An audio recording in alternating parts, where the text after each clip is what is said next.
Hey guys, we will gonna unbox this TNW mic stick or mic grip. So our first impression, kita nyo dito, is mayupik. Yan. Which is natural lang naman yan sa mga packages natin. You can see here at the right side is color black na design with the TNW logo, and at the front is the TNW stick or grip. Ayan. So sa likod nito is yung description niya.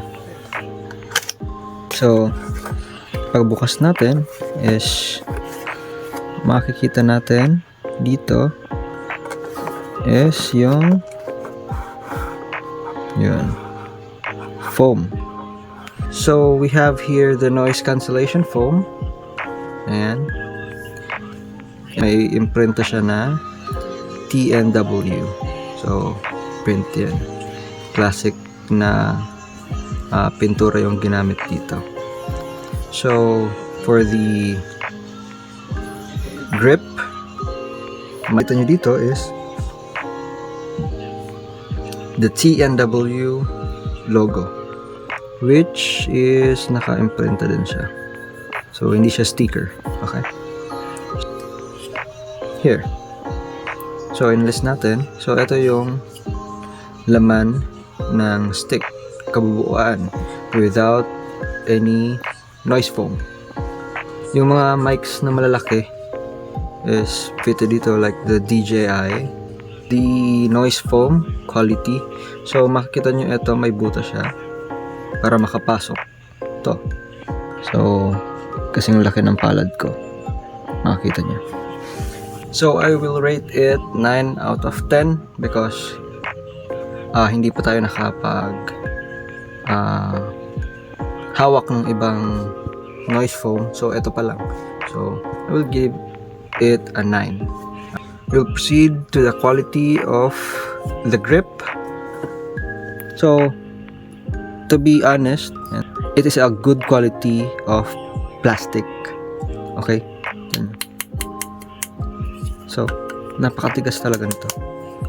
Hindi to yung tipong pipitsugin lang, right? It cost around less than 300. And dyan papasok yung clip. So it's a hard plastic though, like it's a damn good quality. Sinasabi ko sa inyo, like pwede na siya. I will recommend this. I'll rate it 9 out of 10. So move forward tayo dito.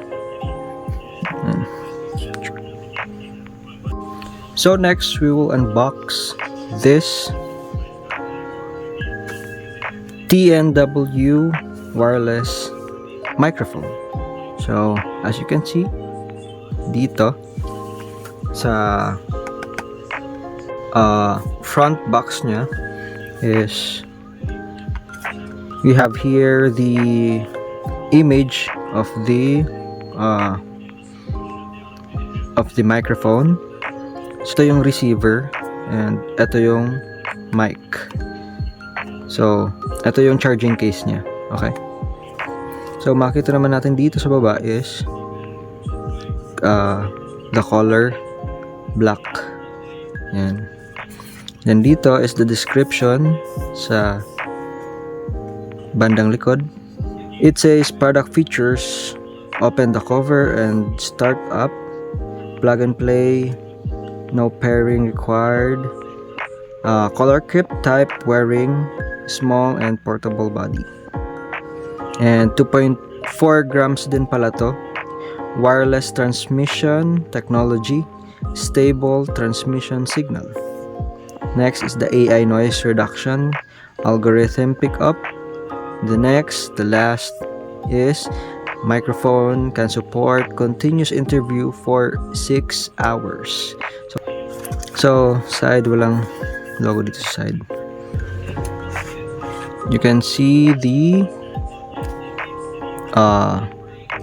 wireless mic, and ito will be the cable. Yan. So you can see here the USB plug and the Type-C plug. Yan. So let's continue our unboxing.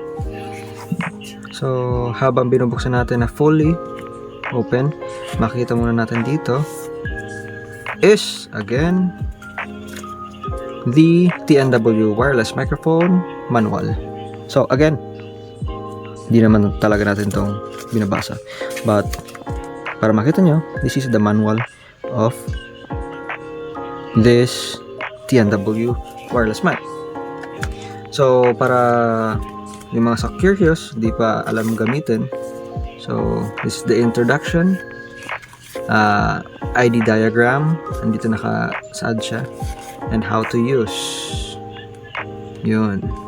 This is for phones for phones, hindi siya pang camera. Okay? Ayan. So meron pa dito sa likod. And yun.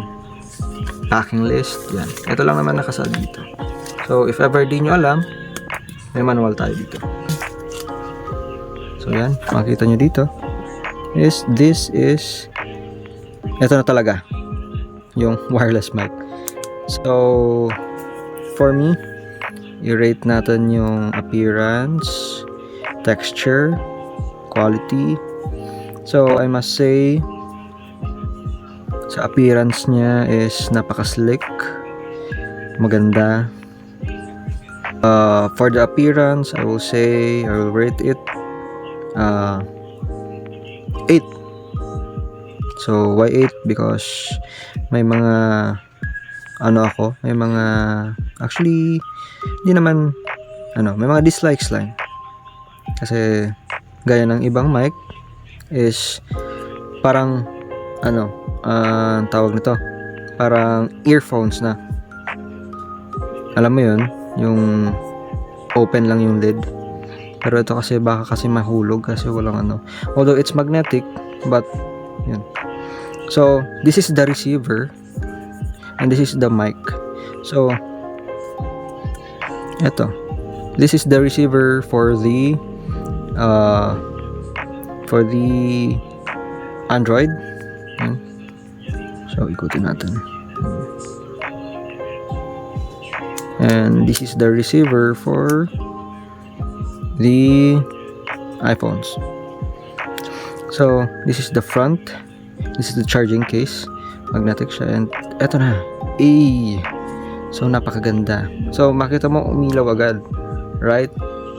Kita niyo dito, this is the microphone that is, makita niyo eto magnetic to.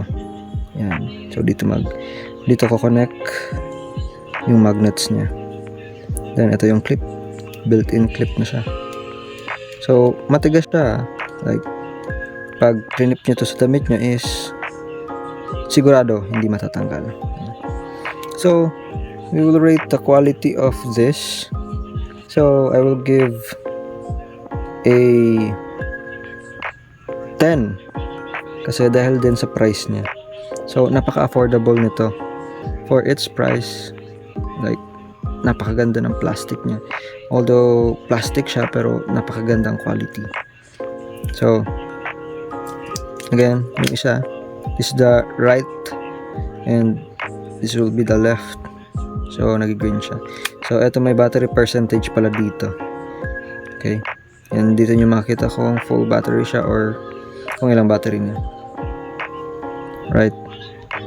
So dito pala sa bottom part is ito yung charging niya. Charging port is Type-C na rin to. So pwede kayo dito mag-charge ng sa cellphone nyo. Yan.